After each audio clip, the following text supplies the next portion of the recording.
If your files end encrypted, it is highly likely you have been infected by the Nemucod malware. Do not pay.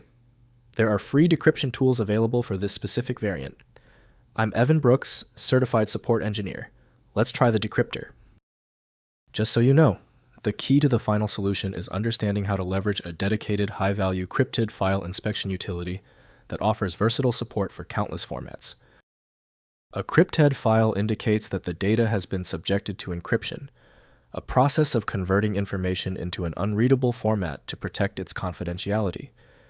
This can be due to legitimate security measures or malicious ransomware attacks.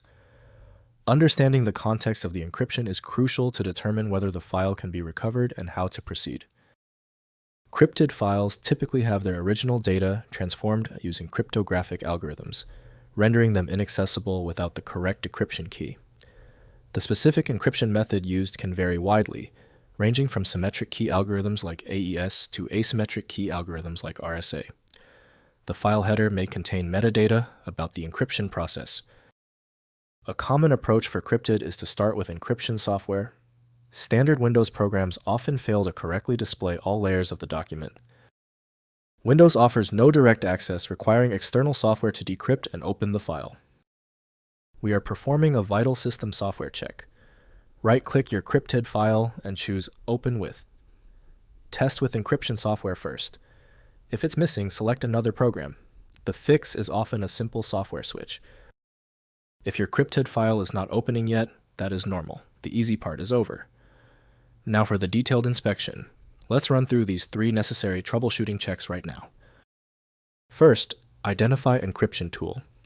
Determine the software that was used to encrypt the file, e.g. specific security program.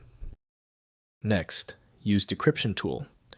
Open the original encryption software and use the decrypt or open function, providing the correct password or certificate. Finally, open as text. Try opening the file in a text editor to view the raw encoded content. If compatibility checks failed, it is likely because the file extension name is shared by different developers for unrelated formats, causing your PC to use the wrong reading language. You may find success with a solution built on independent file logic that aims to read the file header at the byte level to identify the format, regardless of its current label. The complexity of this file is clear now when the other solutions have failed. Your best chance for recovery lies with a superior program like FileMagic. Access it at filemagic.com. Tell me the status of your file in the comments. Hit the subscription button if you want faster solutions in the future.